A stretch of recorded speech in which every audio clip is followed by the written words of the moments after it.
Hello friends, welcome to Honey GS classes. 30th March daily current affairs with GS points. So first 30th March అనేది 2023 నుంచి international day of zero waste అని చెప్పేసి జరుపుకుంటున్నాం. So very famous. ఎందుకోసం అంటే ఇది second day కాబట్టి 2022 general assembly ఆమోదించింది కాబట్టి 23 నుంచి మనము ఈ 30 మార్చిని international day of zero waste అని చెప్పేసి జరుపుకుంటున్నాము. థీమ్ ఏంటి అంటే మనకి ఇక్కడ యుఎన్ఈపీ వెబ్సైట్లో సెర్చ్ చేస్తే ఇంతవరకు థీమ్ మీద ఎటువంటి అప్డేట్ లేదు కాబట్టి రేపు మనం నోట్స్లో డిస్కస్ చేద్దాం. వాట్ ఈస్ ద థీమ్ అని చెప్పేసి వెరీ ఫేమస్ డే, గుర్తుపెట్టుకోవాలి కంపల్సరీ.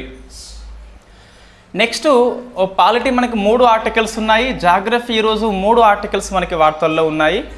ఒకటి లార్జెస్ట్ కాపర్ ప్లాంట్ అని చెప్పేసి, ఓం షేప్ టెంపుల్ అని చెప్పేసి, WHO యొక్క కోవిడ్ నెట్ అని చెప్పేసి ఇన్ఫ్యాక్ట్ మనకి వార్తల్లో ఉన్నాయి. ఫస్ట్ చూస్తే ఇది అయిపోయింది, జీరో వేస్ట్ అని చెప్పేసి పిలుస్తాం.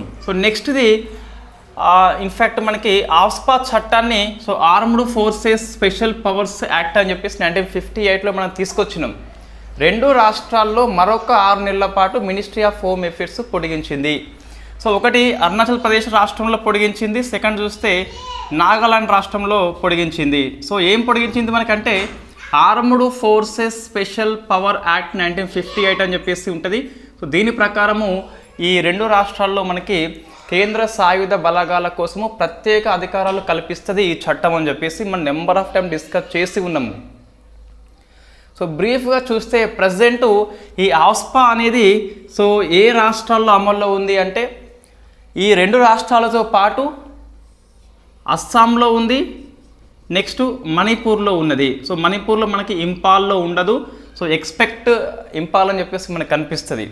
ఈ 4 ఈశాన్య రాష్ట్రాలతో పాటు జమ్మూ కాశ్మీర్లో మనకు 1990 నుంచి మనము అమల్లోకి తెచ్చుకున్నాము. ఇక్కడ చూస్తే ఈ 4 అనేవి గుర్తుపెట్టుకోవాలి. అరుణాచల్ ప్రదేశ్, నాగాలాండ్, అస్సాం, మణిపూర్, జమ్మూ కాశ్మీర్లో ప్రజెంట్ ఆస్పా చట్టం మనకి అమల్లో ఉన్నదని చెప్పేసి ఇది ఫ్యాక్ట్ క్వశ్చన్ మనకి. ఫస్ట్ అయితే చట్టం ఎలా వచ్చింది? కొద్దిగా మనం బ్రీఫ్ స్టోరీ చూస్తే 1942లో వెరీ అన్ఫేమస్ ఉద్యమం ఏంటి మనకంటే క్విట్ ఇండియా ఉద్యమం టైంలో బ్రిటిష్ వాడు పూర్తిగా ఇండియన్స్ని అణిచిపడిస్తాడు. దానికోసం అని చెప్పేసి అప్పటి ఆర్మ్డ్ ఫోర్సెస్కి స్పెషల్ పవర్స్ కల్పిస్తాడు. తర్వాత 1947లో ఏమైంది అంటే మనకు ఇండిపెండెన్స్ వచ్చింది. బ్రిటిష్ వాడు వెళ్ళిపోయిండు, చట్టం మాత్రం ఉండిపోయింది. అప్పుడు మనకి ఒకటి నాగా నేషనల్ కౌన్సిల్ అని చెప్పేసి ఉంటుంది, NNC అని చెప్పేసి మనకి సోషియాలజీ తెలుగు పుస్తకాల్లో కనిపిస్తుంది. నాగా నేషనల్ కౌన్సిల్ అని చెప్పేసి నాయకుడు ఫిజో అని చెప్పేసి ఉంటాడు. ఈ ఫిజో నాయకత్వంలో ఇన్ఫ్యాక్ట్ ఈ నాగా నేషనల్ కౌన్సిల్ అనేది అటానమీ ప్రకటించుకుంటుంది. మేము ఇండియన్స్తో కలవమని చెప్పేసి, మేము సావర్నిటీ కలిగి ఉంటామని చెప్పేసి చెప్పుకుంటారు. 1951లో ఏమవుతుంది అంటే ఇన్ఫ్యాక్ట్ రెఫరెండం కండక్ట్ చేస్తే 99% మంది కూడా మేము సొంత రాజ్యం ఏర్పాటు చేసుకుంటామని చెప్పేసి వాళ్ళు ఓటింగ్ చేస్తారు. అప్పుడు నాగా ఫెడరల్ గవర్నమెంట్ అని చెప్పేసి, నాగా ఫెడరల్ ఆర్మీ అని చెప్పేసి ఫిజో నాయకత్వంలో ఏర్పాటు అవుతాయి. మనకి ఎన్నికలు అయిపోతాయి. నెహ్రూ ప్రభుత్వం వస్తుంది మనకు. ఇన్ఫ్యాక్ట్ అప్పుడు నాగాలాండ్ మనకి అస్సాంలో కనిపిస్తుంది కదా, రైట్. అయితే ఈ అస్సాం పోలీసులు చాలా ట్రై చేస్తారు ఈ ఫిజోని కంట్రోల్ చేద్దామని చెప్పేసి. ఎందుకోసం అంటే మనకు కేంద్రంలో రాష్ట్రంలో అధికారాల విభజన ఉంటుంది మనకు. పోలీస్ అనేది పబ్లిక్ ఆర్డర్ని మెయింటైన్ చేస్తుంది. ఇది స్టేట్ లిస్ట్ కిందికి వస్తుంది. స్టేట్ లిస్ట్ కిందకి వస్తుంది కాబట్టి ఈ అస్సాం లోపల ఎవరు ఈ పబ్లిక్ ఆర్డర్ మెయింటైన్ చేయాలి అంటే అస్సాం పోలీసులు చేయాలి. వాళ్ళ వల్ల కావట్లేదు కాబట్టి గవర్నమెంట్కి రిక్వెస్ట్ చేస్తుంది హెల్ప్ చేయమని చెప్పేసి. మరి 355 ఆర్టికల్ రిఫరెన్స్ చూస్తే మనకి యూనియన్ గవర్నమెంట్ యొక్క డ్యూటీ స్టేట్ గవర్నమెంట్ని రక్షణ చేయాలని చెప్పేసి. అప్పుడు వాళ్ళు ఆర్మ్డ్ ఫోర్సెస్ పంపిస్తారు, అస్సాంకి హెల్ప్ చేస్తారు. ఒక ఆర్డినెన్స్ ద్వారా తీసుకొస్తారు. నెక్స్ట్ 58లో చట్టం చేస్తారు. ఫస్ట్ టైం మనకి అస్సాంలో ఉంటుంది అండ్ మణిపూర్లో ఉంటుంది. తర్వాత దరిదాపుగా అన్ని ఈశాన్య రాష్ట్రం లోపల పొడిగిస్తారు. ప్రజెంట్ చూస్తే మనకి ఈ 4 రాష్ట్రాలతో పాటు జమ్మూ కాశ్మీర్లో అమల్లో ఉందని చెప్పేసి చూసుకోవాలి. ఈ మేఘాలయ మనకి త్రిపుర లోపల ఎత్తిపడేస్తారు, రైట్. అయితే ఈ ఆర్మ్డ్ ఫోర్సెస్ అంటున్నాం మనము. ఇక్కడ ఈ చట్టంలో మనకి మొత్తం 6 పేజీలే ఉంటుందండి. సో అందులో ఫస్ట్ ఆర్మ్డ్ ఫోర్సెస్ కిందకి ఎవరు వస్తారు, ఇది సోషియాలజీలో వెరీ ఫేమస్ టాపిక్ మనకు. అంటే సో నెవీ తప్ప అందరూ వస్తారు, అది ఫస్ట్ మనకి చట్టం లోపల ఆర్మ్డ్ ఫోర్సెస్ కదా. సో సాయుధ బలగాలు అంటే ఎవరు వస్తారంటే నెవీ తప్ప మొత్తం వస్తుంది. ఇండియన్ ఆర్మీ వస్తుంది, ఎయిర్ ఫోర్స్ వస్తుంది, సెంట్రల్ ఆర్మ్డ్ పోలీస్ ఫోర్స్ అని చెప్పేసి అవి కూడా వస్తాయి. వీళ్ళకు స్పెషల్ పవర్స్ ఉంటాయి కదా. ఏం పవర్స్ అంటే ఒకవేళ ఒక రాష్ట్రంలో ఒక ప్రాంతాన్ని కల్లోలిత ప్రాంతము అని చెప్పేసి లేదా డిస్టర్బ్డ్ ఏరియా అని చెప్పేసి సో ప్రకటిస్తే గిట్ట ఆ ప్రాంతంలో ఈ ఫోర్సెస్ స్పెషల్ పవర్స్ ఉంటాయి. సో అచ్చా ఒకటి వెరీ ఫేమస్ క్వశ్చన్ మనకి. సో కల్లోలిత ప్రాంతం అని చెప్పేసి ఎవరు డిక్లేర్ చేస్తారు అంటే సెంట్రల్ గవర్నమెంట్ చేయవచ్చు, మినిస్ట్రీ ఆఫ్ హోమ్ అఫేర్స్ చేస్తుంది, రాష్ట్రంలో రాష్ట్ర గవర్నరు చేయవచ్చు.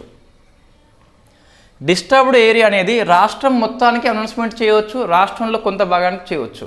మనకి మణిపూర్లో చూస్తే ఇంపాల్లో మనకి కనిపించదు. నెక్స్ట్ ఒకవేళ డిస్టర్బ్డ్ ఏరియా అని చెప్పేసి ప్రకటిస్తే ఎటువంటి అధికారాలు ఉంటాయంటే 5 లేదా అంతకంటే ఎక్కువ మంది భూమి కూడకుండా సో నిషేధ ఆజ్ఞలు జారీ చేస్తారు. ఒకసారి హెచ్చరిక జారీ చేస్తే 5 మంది ఉంటే సో వీళ్ళు కాల్చిపడేయచ్చు, అంతటి స్పెషల్ పవర్స్ ఉంటాయి. ఒక ఇంట్లోకి వెళ్ళాలంటే ఎటువంటి వారెంట్ లేకుండా వెళ్ళి మన సోదా కండక్ట్ చేయవచ్చు.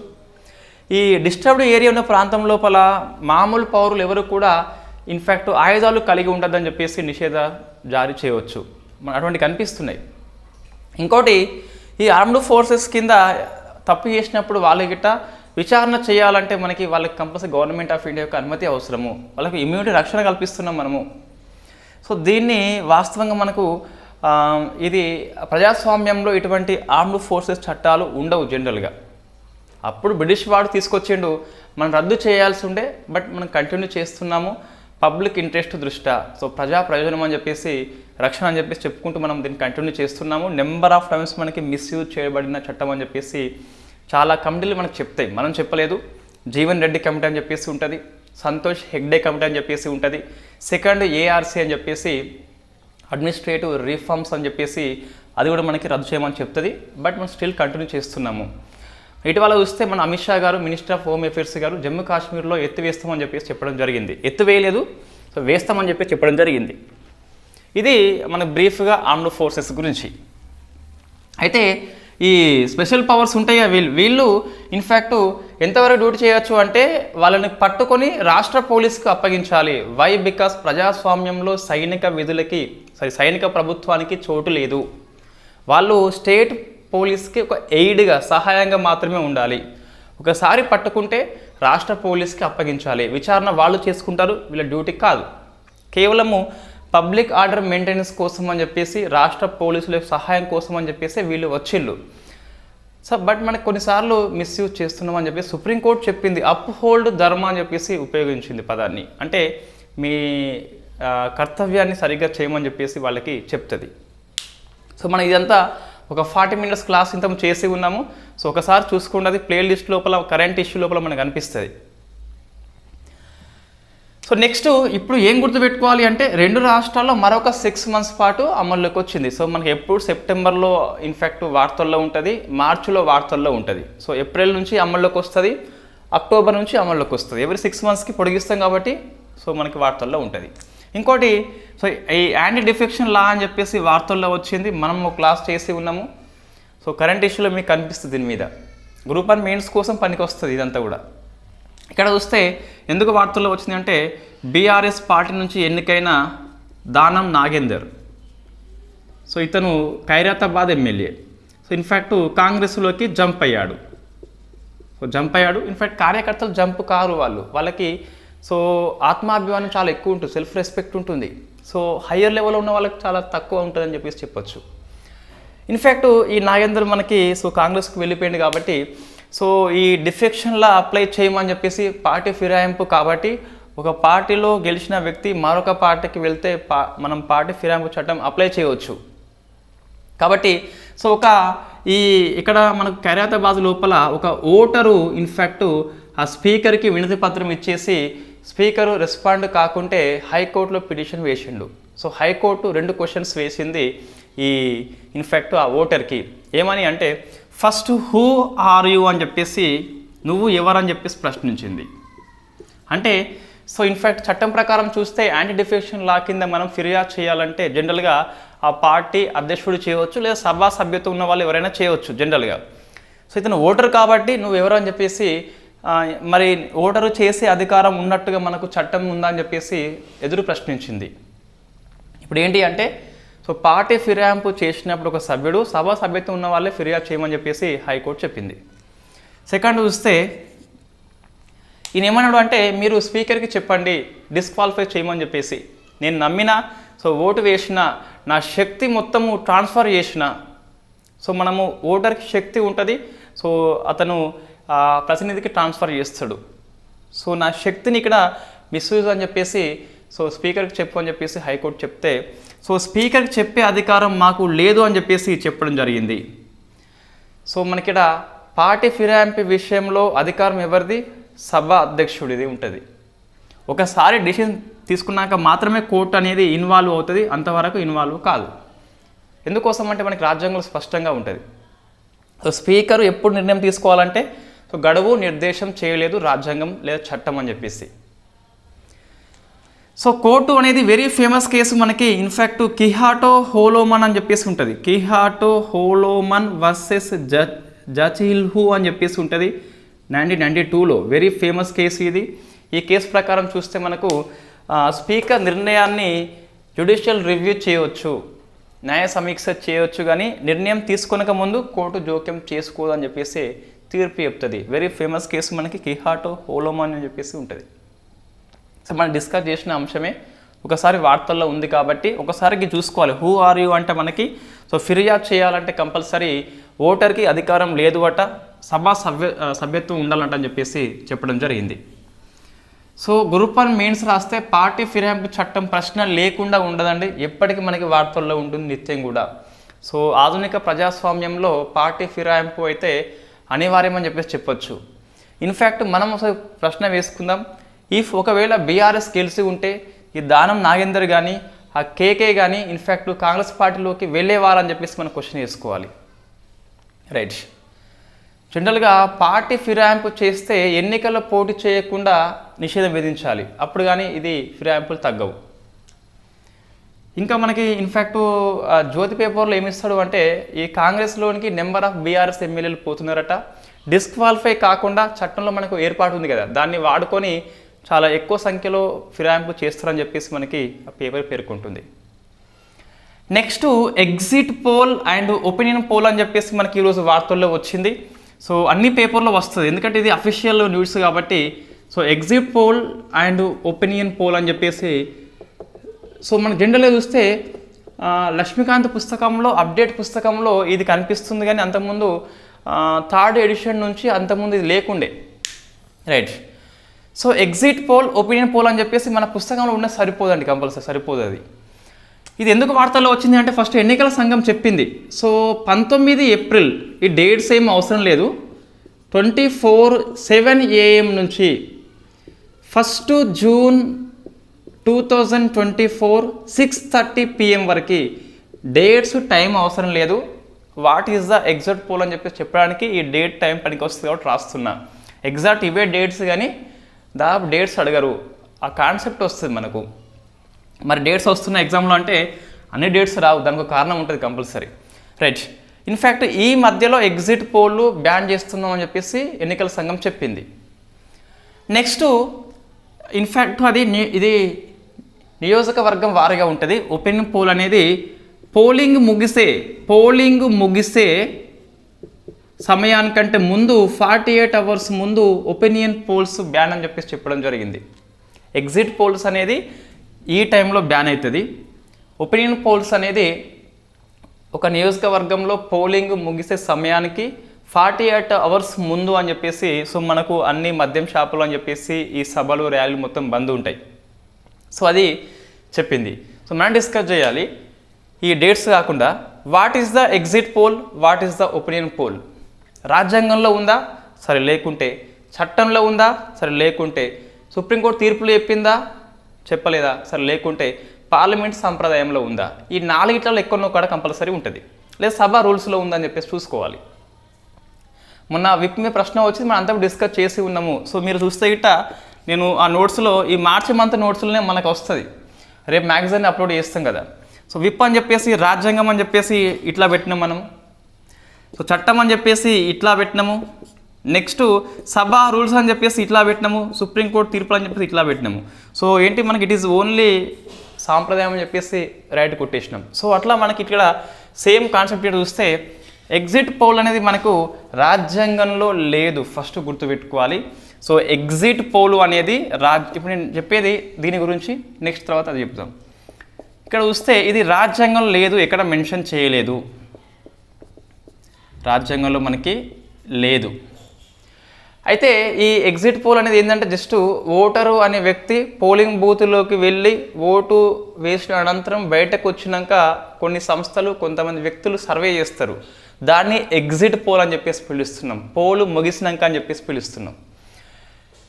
రైట్, దీన్ని వెరీ ఫస్ట్ టైం మనకి చూస్తే 1957లో ఇన్ఫ్యాక్ట్ సెకండ్ లోక్సభ టైంలో వెరీ ఫస్ట్ టైం ఒక సంస్థ మనకి కండక్ట్ చేస్తుంది. In fact Indian institution of public opinion అని చెప్పేసి ఒక సంస్థ ఉంటుంది, అది కండక్ట్ చేస్తుంది. బట్ అది మనకు సో తర్వాత చూస్తే ఎన్నికల సంఘం కూడా కొన్నిసార్లు 324 అధికారం ఉపయోగించుకొని ఈ ఎగ్జిట్ పోల్ నిషేధం చేస్తే సుప్రీంకోర్టులో కేసు పడేస్తే మీ అధికారం ఏంటని చెప్పేసి ప్రశ్నించింది. అంటే మనకి రాజ్యాంగంలో లేదు ఇది. అప్పుడు ఏంటంటే 2010లో మనకి చట్టం తీసుకొచ్చిన మనము రిప్రజెంటేషన్ ఆఫ్ పీపుల్స్ యాక్ట్ 1951లో ఉంటుంది కదా, సెక్షన్ నెంబర్ 126A అని చెప్పేసి ఉంటుంది. సో 126A మనం గుర్తుపెట్టుకోవాలి. అంటే ఇక్కడ ఏ అంటే మనం కొత్తగా యాడ్ చేసుకున్నాం కాబట్టి ఏ అని చెప్పేసి వస్తుంది. దీని ప్రకారం ఏంటి అంటే చట్టము చేసి ఎగ్జిట్ పోల్ని మనము అమలు చేస్తున్నాము. సో రాజ్యాంగంలో ఉందా అంటే లేదు, చట్టంలో ఉందా ఎస్ ఉంది. ఎక్కడ ఉంది మనకి రిప్రజెంటేషన్ ఆఫ్ పీపుల్ యాక్ట్ అని చెప్పేసి సెక్షన్ నెంబర్ 126A అని చెప్పేసి 2010లో మనం కొత్తగా యాడ్ చేసుకొని ఎగ్జాక్ట్గా అదే వర్డ్ మనం ఉపయోగం చేస్తున్నాం. సో ఎగ్జిట్ పోల్ అని చెప్పేసి ఈ పదాన్ని ఉపయోగించి ఎప్పటి నుంచి ఎంతవరకు అమల్లో ఉంటుందంటే ఎన్నికల ఫస్ట్ దశ 19 ఏప్రిల్ మన స్టార్ట్ అవుతుంది కదా, 19 ఏప్రిల్ నుంచి సో పోలింగ్ ఎప్పుడు స్టార్ట్ అవుతుంది 7 AM కదా. సో 7 AM నుంచి అంటే ఇక్కడ టైం 7 AM కాదు కానీ సో తొలి దశ పోలింగ్ స్టార్ట్ అయిన మరుక్షణం నుంచి చివరి దశ పోలింగ్ అయిపోయిన తర్వాత ఒక అర్ధగంట వరకు కూడా ఈ ఎగ్జిట్ పోల్ అమల్లో ఉంటుంది. 6కి పోలింగ్ అయిపోద్ది మనకి, 6:30కి ఎగ్జిట్ పోల్ మీద బ్యాన్ మనం ఎత్తిపడేస్తాం.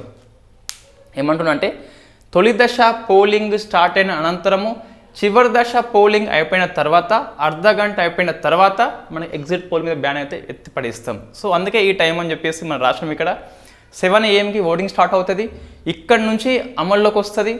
నెక్స్ట్ 1 జూన్న 6 PM ఓటింగ్ అయిపోతుంది, 6:30 PMకి మనము ఎగ్జిట్ పోల్స్ అనేది ఇన్ఫ్యాక్ట్ వాళ్ళు పేపర్లలో ఎలక్ట్రానిక్ ప్రింట్ మీడియాలో వాళ్ళు చెప్పుకోవచ్చు. సో మన చట్టబద్ధత ఉందా అంటే ఎస్ ఉంది. సెక్షన్ నెంబర్ ఎంత 126A అని చెప్పేసి గుర్తుపెట్టుకోవాలి. ఇఫ్ ఒకవేళ దీన్ని గట్ట ఉల్లంఘన చేస్తే మనకి ఇన్ఫ్యాక్ట్ 2 ఏళ్ల పాటు శిక్ష విధిస్తారని చెప్పేసి జరిమానా లాంటివి మనకు కనిపిస్తాయి. రైట్, నెక్స్ట్ ఏంటి అంటే సో ఇది మనకి ఇది అర్థమైంది. ఇది ఎన్నిక అనంతరము ఓటర్ యొక్క నాడి పట్టుకోవాలని చెప్పేసి కొంతమంది విలేకరులు కావచ్చు, లేదా మీడియా కావచ్చు, లేదా సంస్థలు కావచ్చు సర్వే చేస్తాయి. రైట్, ఇది మరి వాస్తవం అవుతుంది అంటే సో ఓటరు నిజంగా చెప్తే వాస్తవం అవుతుంది, లేదా కొన్ని షాంపుల్స్ అందరి దగ్గరికి వెళ్ళి చెప్పరు కదా ఇది. సో కొన్ని షాంపుల్స్ తీసుకుంటారు, ఆ షాంపుల్స్ బట్టి ఒక ట్రెండ్ని వాళ్ళు విశ్లేషణ చేసి చెప్తారు. కొన్నిసార్లు కరెక్ట్ కావచ్చు, కొన్నిసార్లు కరెక్ట్ కాదు కావచ్చు. కరెక్ట్ కాలేదనుకో మూసుకొని ఉంటారు, కరెక్ట్ అయిందనుకో ఇన్ఫ్యాక్ట్ రోజుకు 100 సార్లు మేము చెప్పింది వాస్తవం అని చెప్పేసి చెప్పుకుంటారు. కరెక్ట్ కాకుంటే ఇన్ఫ్యాక్ట్ ఎవరు బయటకు రారు, చప్పడేకే ఉంటారు. అదే 100 సార్లు మేము చెప్పలేదని చెప్పేసి చెప్పుకోరు. సో నెక్స్ట్ మనకి ఒపీనియన్ పోల్ అని చెప్పేసి వస్తుంది. ఇది ఏంటి అంటే సో ఇక్కడ ఓటింగ్ మీదనే కాదు, ఎన్నికల సరళి మీద లేదా ఎన్నికల్లో పోటీలో ఉన్న అభ్యర్థి మీద కొన్ని సంస్థలు సర్వే చేస్తాయి. ఓటింగ్ కంటే ముందు సర్వే చేస్తాయి. సో ఎన్నికల్లో సమస్యల మీద సర్వే చేస్తాయి. సో అంతా వస్తుంది మనకి బ్రాడ్ కాన్సెప్ట్ ఇది ఓన్లీ ఓటింగ్ కాన్సెప్ట్. ఇదేమో బ్రాడ్ కాన్సెప్ట్. ఇక్కడ సమస్యల మీద వస్తుంది, అభ్యర్థి మీద వస్తుంది, పొలిటికల్ పార్టీ మీద వస్తుంది.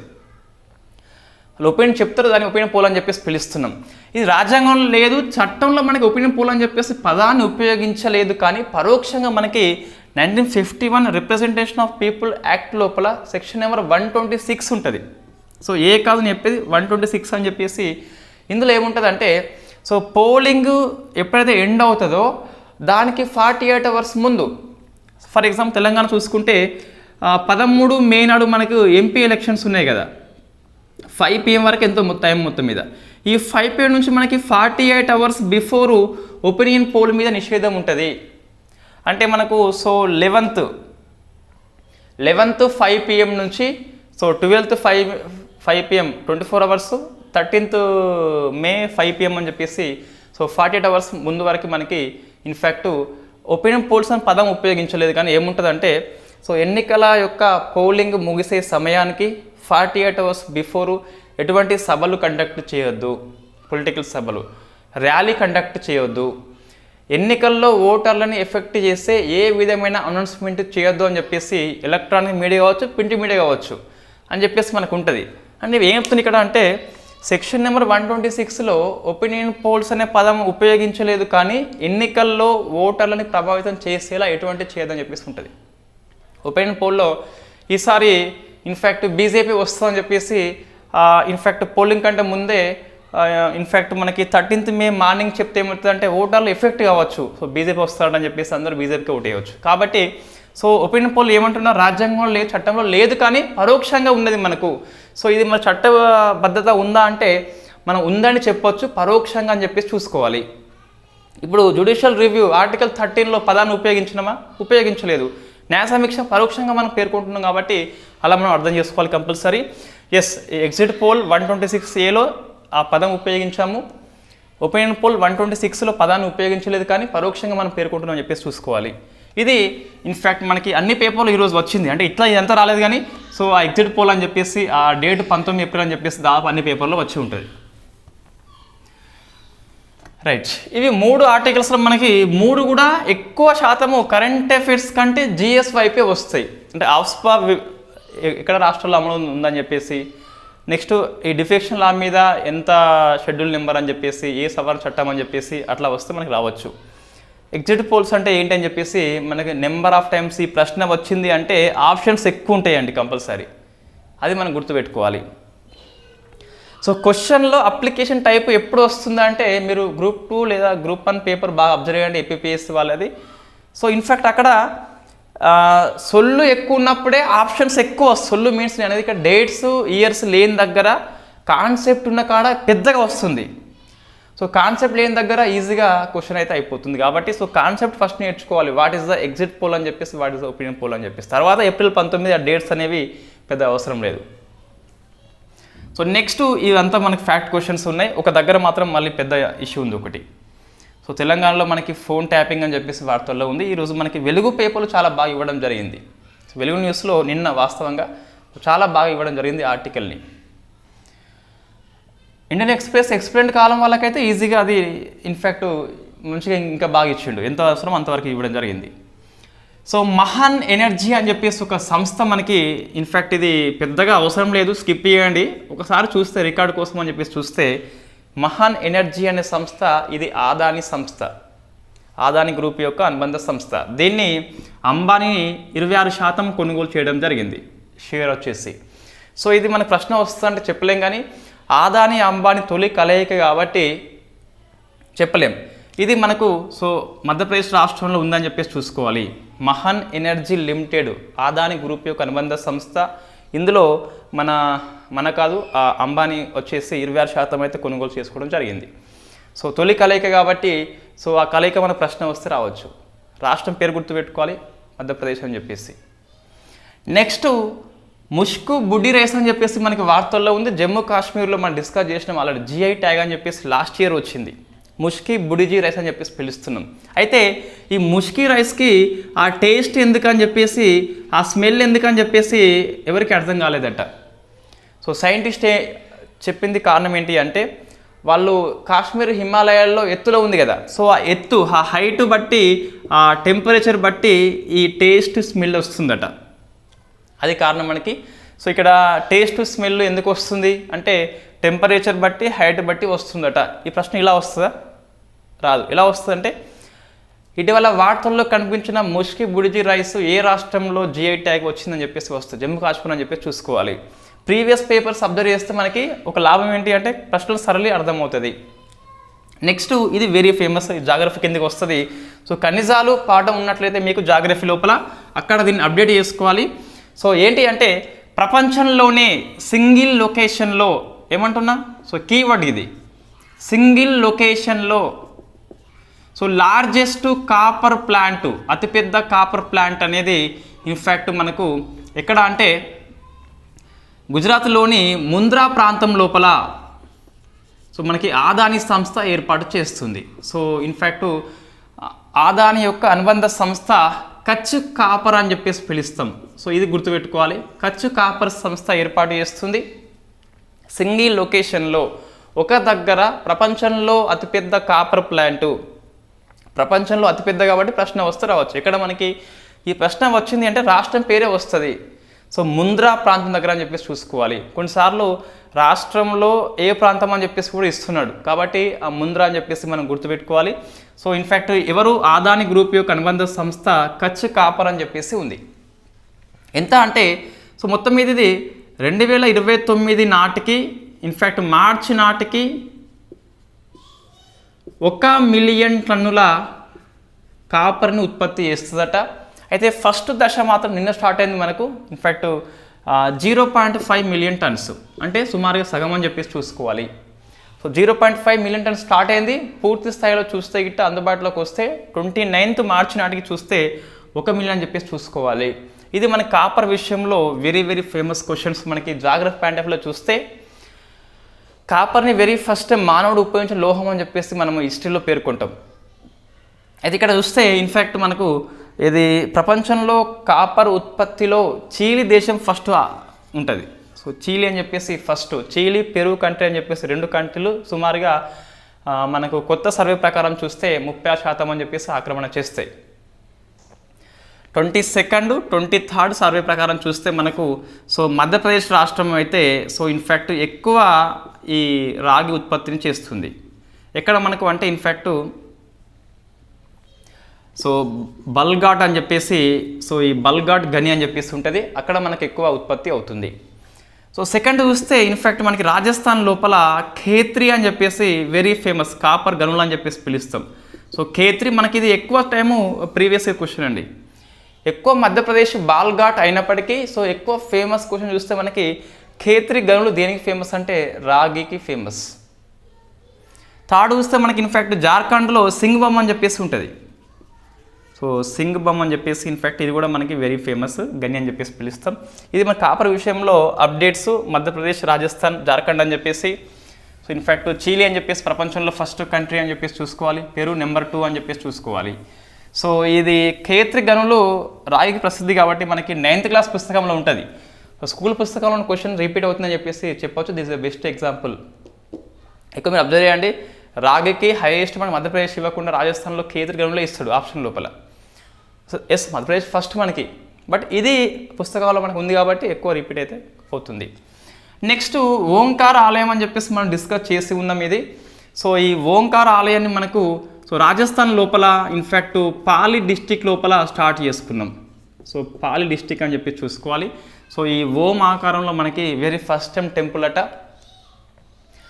సో వెరీ ఫేమస్ టెంపుల్ కాబట్టి మనం గుర్తుపెట్టుకోవాలి. రాష్ట్రం పేరు, లొకేషన్ గుర్తుపెట్టు సరిపోతుంది. చూస్తే ఇక్కడ ఎవరికి అంటే శివుడికి అంకితం చేశారు. 1008 శివ గ్రహాలు ఉన్నాయట అక్కడ, విగ్రహాలు సారీ. ఇంకా చూస్తే 12 జ్యోతిర్లింగాలు అక్కడ ఉన్నాయట. దీన్ని ఎవరు నిర్మాణం అంటే సో మనకి శివుని పేరు మహొక పేరు మహేశ్వరి అని చెప్పేసి పిలుస్తాం కదా.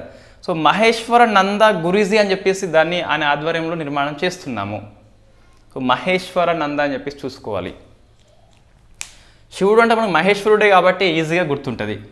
సో నెక్స్ట్ WHO ఒక పోర్టల్ని లాంచ్ చేసింది, ఒక నెట్వర్క్ని లాంచ్ చేసింది. దాని పేరు కోవినెట్ అని చెప్పేసి పిలుస్తాం. Very famous. మనకి ఇలా ప్రశ్న వస్తుంది కోవిన్ అని చెప్పేసి, కోవిన్ అని చెప్పేసి ఇట్లా కూడా వస్తుంది కొన్నిసార్లు. కోవిన్ అని చెప్పేసి ఇండియా ఇట్లా వస్తే రావచ్చు. సో నిన్న లాంచ్ చేసిన WHO లక్ష్యం ఏంటి అంటే ఈ కోవిడ్ వైరస్లు ఏవైతే ఉన్నాయో ఇంకా కొత్తవి వస్తున్నాయి కదా, వాటి యొక్క సమాచారాన్ని వాళ్ళు షేర్ చేసుకుంటారట. సో ప్రపంచ స్థాయిలో ఉన్న నెట్వర్క్ ఇది.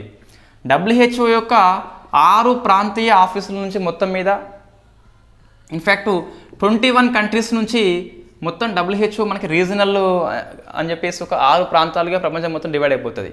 6 ప్రాంతాల్లో నుంచి 21 కంట్రీస్ నుంచి 36 ల్యాబ్స్ పనిచేస్తున్నాయట ఈ కోవిన్ నెట్ కోసం అని చెప్పేసి. 36 ల్యాబ్స్ ఉన్నాయి కదా.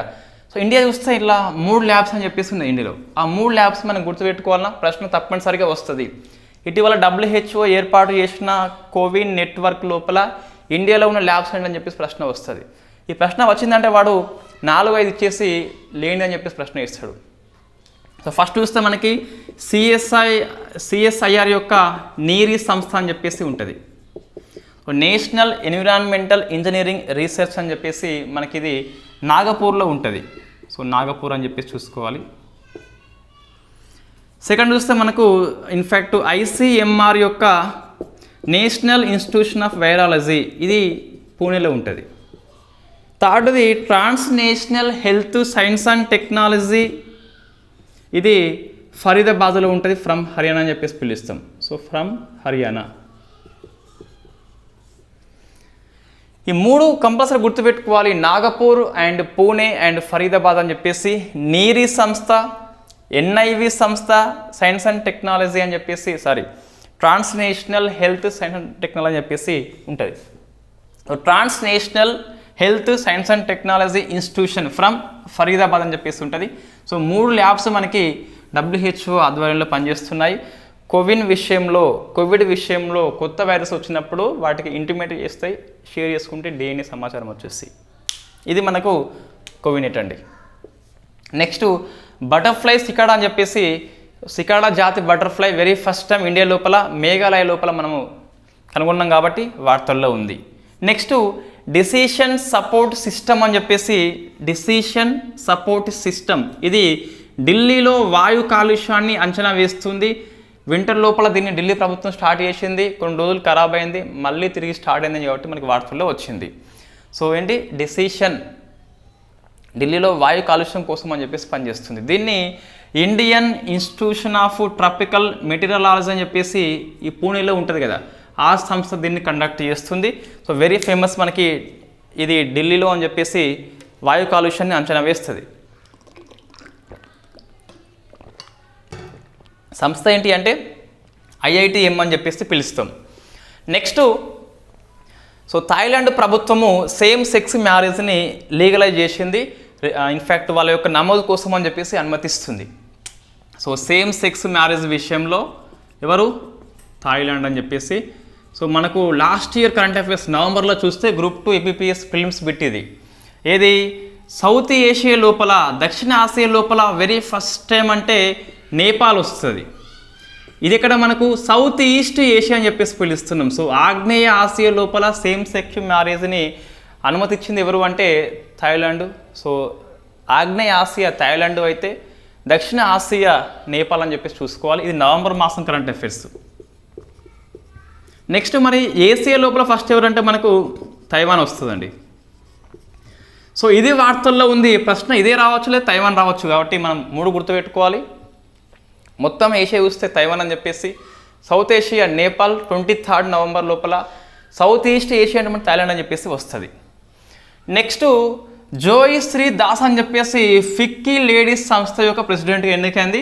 ఇది మనం మలిపేయవచ్చు, పెద్దగా అవసరం లేదు. సో పేపర్లో వచ్చింది, రికార్డ్ కోసం రాసినాం కానీ పెద్దగా ఎగ్జామ్ దృష్టి అవసరం లేదు.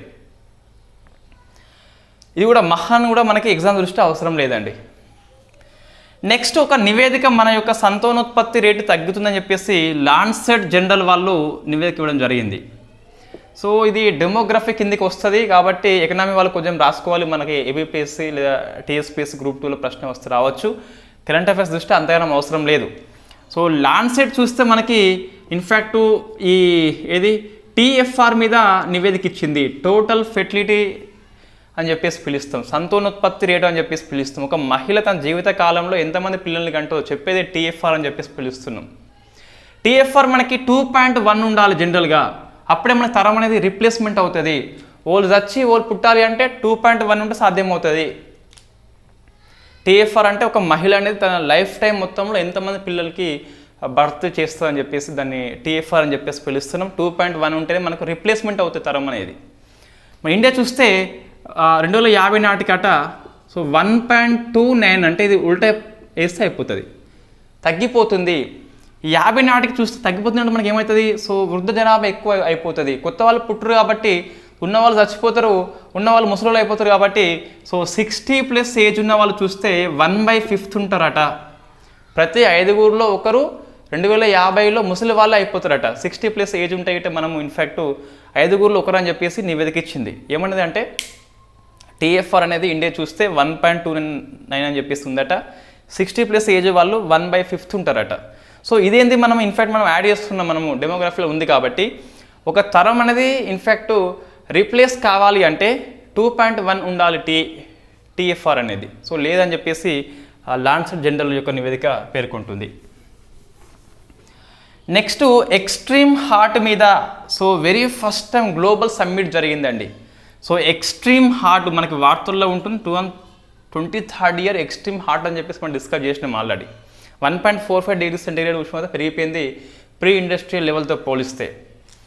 WMO రిపోర్ట్ ప్రకారం చూస్తే మనకు 2023లో ఇన్ఫ్యాక్ట్ 1.45 డిగ్రీస్ పెరిగిపోయింది. ఇది +or-1-2 ఉండొచ్చు అని చెప్పేసి చెప్పింది. మనకి COP21 ప్యారిస్ సమ్మిట్ ప్రకారం చూస్తే 1.5 డిగ్రీసే ఉండాలి. 1.45 + 1.2 చేస్తే 1.57 అని చెప్పేసి మనకు వస్తుంది. 1.45 +or-0.12 అని చెప్పేసి చెప్పింది రిపోర్ట్. చెప్పిందంటే ఆ ప్లస్ మనం యాడ్ చేస్తే ఏమవుతుంది అంటే ఇన్ఫ్యాక్ట్ 1.57 అవుతుంది. సో 1.5 కంటే మనకు ఎక్కువ అయింది కాబట్టి దాన్ని ఎక్స్ట్రీమ్ హార్ట్ ఇయర్ అని చెప్పేసి పిలుస్తున్నాం.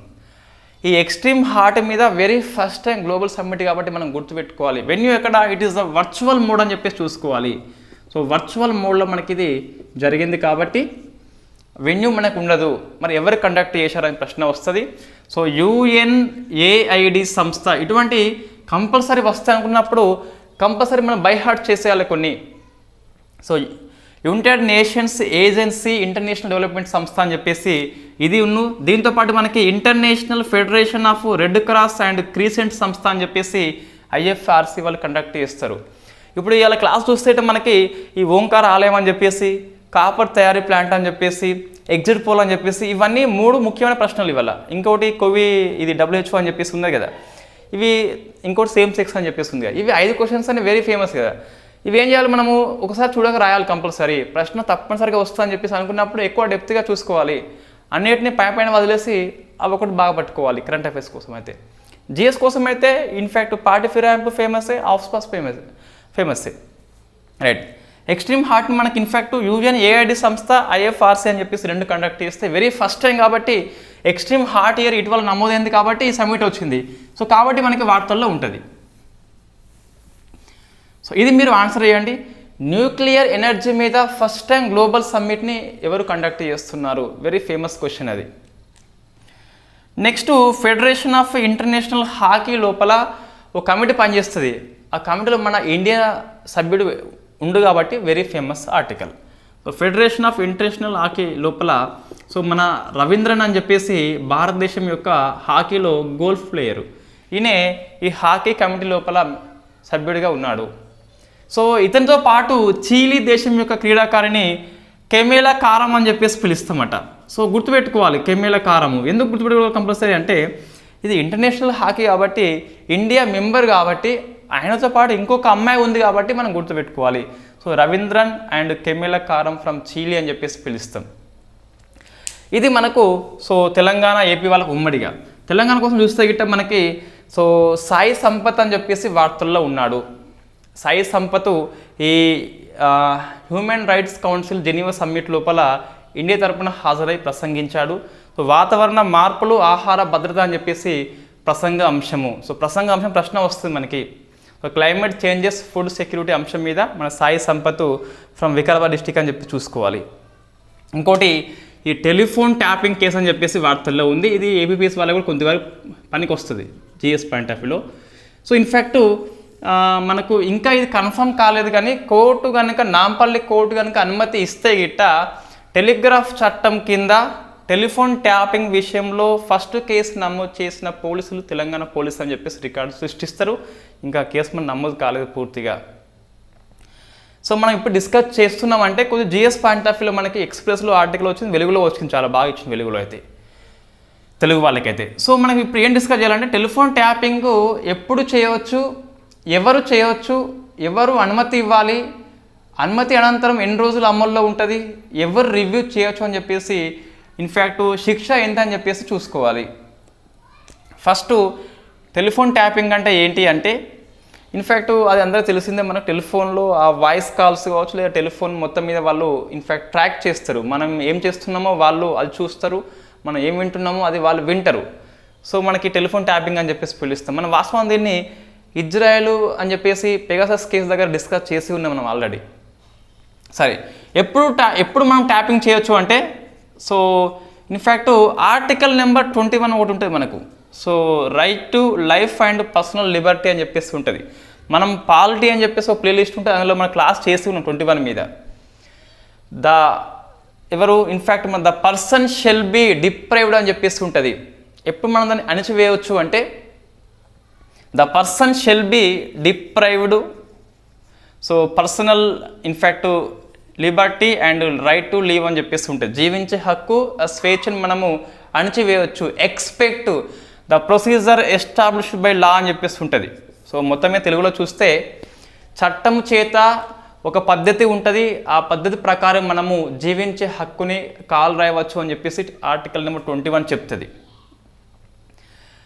ఇంకేమంటే ఇక్కడ మనం చూస్తే ఇట పబ్లిక్ లిబర్టీ అని చెప్పేసి, సో మనకి పర్సనల్ లిబర్టీ అని చెప్పేసి పిలుస్తున్నాం. పర్సనల్ లిబర్టీ అని చెప్పేసి అంటే సో మన స్వేచ్ఛ అనేది చట్టం ద్వారా మాత్రమే తీసుకోవాలని చెప్పేసి ఉంటుంది. ప్రొసీజర్ ఎస్టాబ్లిష్డ్ బై లా అంటే చట్టం ద్వారా పద్ధతి ఉంటుంది, దాని ద్వారా మనది ఈ పర్సనల్ లిబర్టీని డిప్రైవ్ చేయవచ్చు అని చెప్పేసి మనకి ఆర్టికల్ నెంబర్ 21 చెప్తుంది. ఈ పర్సనల్ లిబర్టీ కింద మనకి రైట్ టు ప్రైవసీ ఉంటుందని చెప్పేసి ఇన్ఫ్యాక్ట్ మనకి very famous case Puttaswamy case అని చెప్పేసి ఉంటుంది. Famous known as Aadhaar case అని చెప్పేసి పిలుస్తాం. ఆ పుట్టస్వామి కేసులో రైట్ టు ప్రైవసీ, గోప్యత హక్కు అనేది అండర్ ఆర్టికల్ నెంబర్ 21 అని చెప్పి సుప్రీంకోర్టు చెప్పి ఉన్నది. సో మన యొక్క టెలిఫోన్ ట్యాపింగ్ చేస్తే ఆర్టికల్ 21ని ఉల్లంఘన చేసినట్టే. బట్ కొన్నిసార్లు ట్యాపింగ్ చేయవచ్చు. ఎప్పుడు చేయవచ్చు? మనకి ప్రొసీజర్ ఎస్టాబ్లిష్డ్ బై లా అని చెప్పేసి పిలుస్తున్నాం. లా ప్రకారం చేయవచ్చు. లా ప్రకారం చేయకుంటే అది ఉల్లంఘన అవుతుంది. అంటే మనకి చట్టం ద్వారా చేయాలి అంటే రూల్స్ ఉంటాయి మనకి, ఎవరు చేయాలని చెప్పేసి ఉంటుంది. సో ఫస్ట్ ఏంటి, ఎప్పుడు చేయొచ్చు అంటే మనకి సో ఇండియన్ టెలిగ్రాఫ్ యాక్ట్ 1885 23లో సవరణ చేసుకున్నాం. మనకి ఇంకా అమల్లోకి రాలేదు కాబట్టి 85ని మనం తీసుకుంటాము. సారీ, తప్పు చెప్తున్నాయి ఇక్కడ. ఏం తప్పు అంటే దీన్ని సవరణ చేస్తున్నాం, రిప్లేస్మెంట్ చేస్తున్నాం.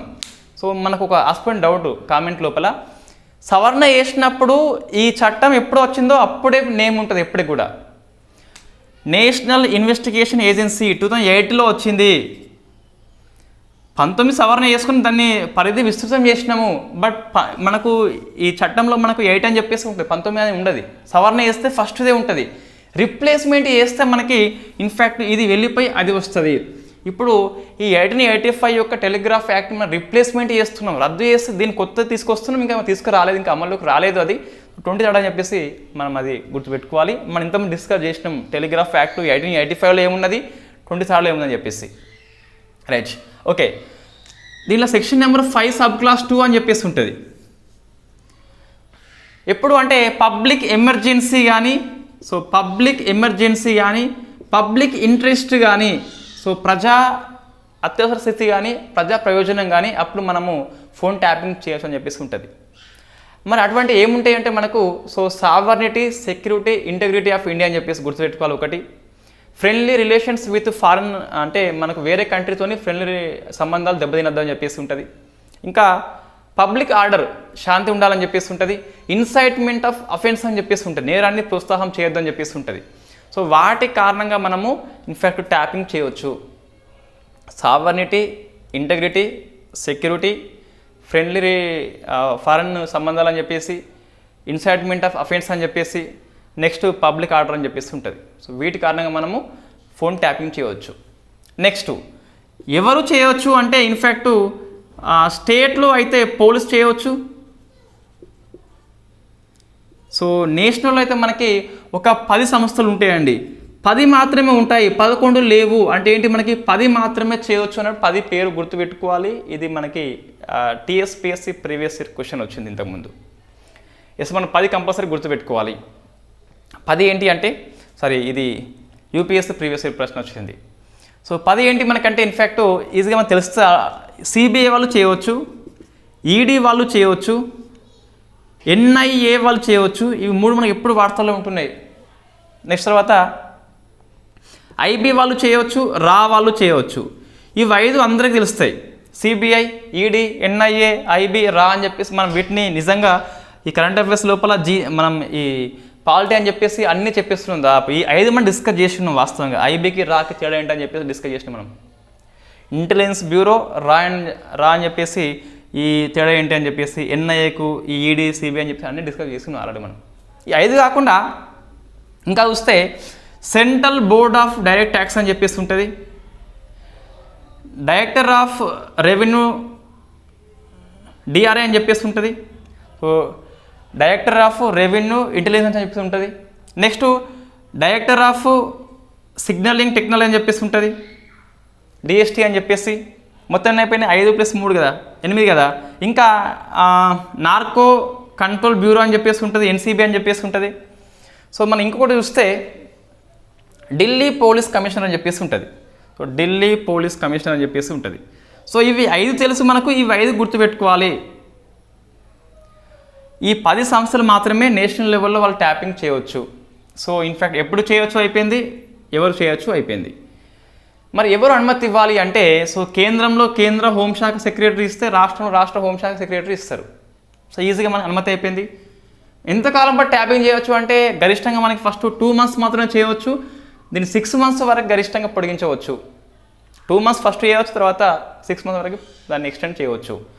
సో మరి నెక్స్ట్ దీన్ని రివ్యూ చేయాలి. మరి ట్యాపింగ్ చెల్ల అని చెప్పేసి రివ్యూ చేయాలి కదా. చెక్ అండ్ బ్యాలెన్స్ తప్పనిసరి రాజ్యాంగం మనకి డెమోక్రటిక్ లోపల. సో దీన్ని ట్యాప్ చేసిన వాళ్ళు రివ్యూ కమిటీ అని చెప్పేసి ఉంటుంది. సెంట్రల్ లోపల మనకి క్యాబినెట్ సెక్రటరీ ఉంటారు, స్టేట్ లోపల చీఫ్ సెక్రటరీ ఉంటారు. సభ్యులు చూస్తే గిట్ట ఇందులో ఈ రివ్యూ కమిటీ లోపల సెంట్రల్ లోపల చూస్తే మనకి లా అండ్ టెలికాం కార్యదర్శి వాళ్ళు పనిచేస్తే, ఇక్కడ మాత్రం స్టేట్ లోపల లా అండ్ హోమ్ మినిస్ట్రీ కార్యదర్శి వాళ్ళు పనిచేస్తారు. టెలికాం అనేది మనకు స్టేట్ లిస్ట్లో ఉండదు కాబట్టి వాళ్ళు ఇక్కడ మనకు పనిచేయరు. ఇది ఒకవేళ చట్టాన్ని ఉల్లంఘన చేస్తే వాళ్ళకి 3 ఏళ్ల పాటు జైలు శిక్ష విధిస్తాము. ఇది ట్యాపింగ్ కేసు అండి, ఎందుకంటే ఎక్కువ మనకి అవసరం లేదు, చాలా ఎక్కువ. ఇది కూడా వెలుగు పేపర్లో చాలా బాగా ఇవ్వడం జరిగింది, తెలుగు పేపర్లలో చూస్తే వెలుగులో చాలా బాగా ఇవ్వడం జరిగింది. సో ఇక్కడ 21 ఆర్టికల్ గుర్తుపెట్టుకోవాలి. ఫోన్ ట్యాపింగ్ మనకు నేరం వాస్తవంగా చట్టం ద్వారా చేయవచ్చు. సో ఎప్పుడు చేయవచ్చు, ఎవరు చేయవచ్చు, ఆ 10 సంస్థల పేర్లు గుర్తుపెట్టుకోవాలి కంపల్సరీ. తర్వాత చూస్తే ఎవరు ఇస్తారు అనుమతి, ఎంతకాలం ట్యాప్ చేయొచ్చు అని చెప్పేసి సమీక్ష కమిటీ అని చెప్పేసి గుర్తుపెట్టుకోవాలి. శిక్ష ఎంత మనకి 3 అని చెప్పేసి గుర్తుపెట్టుకోవాలి. సో ఇది మనకు వార్తలో ఉన్న కరెంట్ అఫైర్స్. ఈరోజు డిఎస్సి వాళ్ళ కోసం చూస్తే తెలంగాణ అయితే సాయి సంపద గుర్తుపెట్టుకో కంపల్సరీ, వెరీ ఫేమస్ అది. ఎందుకంటే హ్యూమన్ రైట్స్ కౌన్సిల్ లోపల ప్రసంగం కాబట్టి అంశం గుర్తుపెట్టుకోవాలి. సో వాతావరణ మార్పులు, ఆహార భద్రత అని చెప్పేసి చూసుకోవాలి. నెక్స్ట్ ఇక్కడ జీరో వేస్ట్ డే థీమ్ గుర్తుపెట్టుకోవాలి. థీమ్ చెప్పలేదు, బట్ మనకి అప్డేట్ చేస్తాం రేపు నోట్స్ లోపల. నెక్స్ట్ ఈ కాపర్ తయారీ ప్లాంట్ అని చెప్పేసి గుర్తుపెట్టుకోవాలి. ఓంకార్ ఆలయం డిఎస్సి థాయిలాండ్ కంపల్సరీ గుర్తుపెట్టుకోవాలి. ఎక్స్ట్రీమ్ హార్ట్ అని చెప్పేసి గుర్తుపెట్టుకోవాలి కంపల్సరీ. ఇట్స్ ఎనఫ్ అండి, అంతే. ఈ ఫెడరేషన్ ఆఫ్ హాకీ కూడా గుర్తుపెట్టుకోవాలి.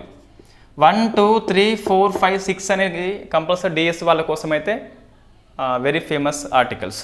రైట్, రేపు సండే క్లాసు ఈవినింగ్ చేస్తాం కదా కరెంట్ అఫైర్స్, మధ్యాహ్నం లేకుంటే. సో క్లాస్ అయిపోయిన తర్వాత మంత్లీ మ్యాగజైన్ పోస్ట్ చేస్తా. అయితే మనకి ఇంతవరకు మ్యాగజైన్లు ఎక్కువ 120, 110 పేజ్ వరకు అయిపోయేది. దాన్ని మనం వాస్తవంగా అది కూడా బల్క్ అని చెప్పేసి కొంతమంది అంటారు. అయితే 120 పేజ్ అనేది మన నోట్స్ వస్తుంది, అది దాన్ని డిటిపి చేస్తే 50కి పేజీ మించదండి. నా పేపర్లో చాలా ఖాళీ ప్లేస్ ఉంటుంది కింద. ఇట్లా ఎందుకు ఖాళీ ప్లేస్ ఉంటుందంటే ఇక్కడ చూస్తే మనం ఇన్ఫ్యాక్ట్ ఒక ఆర్టికల్ని స్టార్ట్ చేసేటప్పుడు కొత్త పేజీ తీసుకుంటాము. ఇక్కడ ఏమవుతుందంటే జనరల్గా ఎగ్జాంపుల్ ఇక్కడ ఇన్ఫ్యాక్ట్ మనకి కాగ్ ఢిల్లీ ఐఐటి ఒప్పందం అయిపోయింది. సో ఇన్ఫ్యాక్ట్ నెక్స్ట్ ఆర్టికల్ ఏమైందంటే మనకు ఈ అడ్వైజరీ బోర్డ్ అని చెప్పేస్తుంది, రబ్బర్ స్టాంప్ అని చెప్పేసి మనం ఆర్టికల్ నెంబర్ 22 అని చెప్పి డిస్కస్ చేసి మనం ఆల్రెడీ పీడీ యాక్ట్ అని చెప్పేసి ఇక్కడ పట్టదు అది. అప్పుడు ఏం చేయాలి, కంపల్సరీ కొత్త పేజ్ తీసుకోవాలి. అట్లా మనం పేజీల సంఖ్య అనేది పెరిగిపోతూ ఉంటుంది అంతే. దీన్ని డిటిపి చేస్తే హార్డ్లీ 50 పేజ్ కంటే మించదు, రైట్. అయితే ఈసారి మనకి మార్చ్ మంత్ అనేది నాకు తెలిసి 150 పేజ్ కంటే ఎక్కువ ఉంటుంది. వై బికాజ్ అంటే సో మన ఎన్నికల కోడ్ అమల్లోకి వస్తుందని చెప్పేసి నెంబర్ ఆఫ్ గవర్నమెంట్ ప్రోగ్రామ్స్ మనం ఇంప్లిమెంట్ చేసినాం.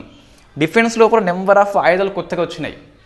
ఇదే మంత్ లోపల మనకి 13th WTO వచ్చింది, క్రిమినల్ ప్రొసీజర్ కోడ్స్ అని చెప్పేసి మొత్తం మనకి 3 లాస్ వచ్చినాయి, ఐపీసీ అండ్ సాక్ష్య బిల్ అని చెప్పేసి ఆ 3 ఇందులోనే వచ్చినాయి. తర్వాత ఇంకా కొన్ని అవార్డ్స్ అని చెప్పేసి కొత్త అవార్డ్స్ మనకు వచ్చినాయి. దాని కారణంగా ఎక్కువ అయిపోయింది. మళ్ళీ మీరు బాగా అబ్జర్వ్ చేస్తే ఇన్ఫ్యాక్ట్ మనకి ఆ బ్రిడ్జి, ఈ వంతెన అని చెప్పేసి ఈ మంత్లో మనకి ఎక్కువ వచ్చినాయి. ఆ కారణంగా ఈసారి కొంచెం ఎక్కువ అయిపోయింది. సో ఇన్ఫ్యాక్ట్ దీంట్లో స్కిప్ చేసే విధంగా అయితే ఏవీ లేవు. కాబట్టి సో మార్చ్ మంత్ నుంచి కరెంట్ అఫైర్స్ క్వశ్చన్స్ మనం తక్కువ 5 నుంచి 6 క్వశ్చన్స్ ఎక్స్పెక్ట్ చేయవచ్చు కంపల్సరీ. జరగబోయే 6 months ఎగ్జామ్ లోపల మార్చ్ మంత్ అనేది చాలా కీలకంగా ఉండబోతుంది. అది బాగా మైండ్లో పెట్టుకోండి. ఎక్కువ అంశాలు మనకి వార్తల్లో ఉన్నాయి కాబట్టి ఎలక్షన్ కూడా అమల్లోకి వచ్చినాక మనకి రోజు పేపర్లలో రోజొక అంశం అనేది వార్తల్లో వస్తుంది ఎన్నికల విషయంలో. అట్లా మనకి పాలిటీ పేజెస్ ఎక్కువైనాయి. గవర్నమెంట్ పాలసీ పేజీలు ఎందుకు ఎక్కువైనాయి అంటే నెంబర్ ఆఫ్ కార్యక్రమాలు మన PM మోడీ రాజస్థాన్ వేయండు, బీహార్ వేయండు, అటు వేయండి ఇటు వేయండి, మొత్తం చాలా స్టార్ట్ అయింది కాబట్టి ఎక్కువ గవర్నమెంట్ పాలసీ ఎక్కువైంది. ఎకనామీ ఎందుకు ఎక్కువైంది, 13th WTO మీటింగ్ కారణంగా ఎక్కువైంది, రైట్. ఇది ఈరోజు current affairs. Thank you very much.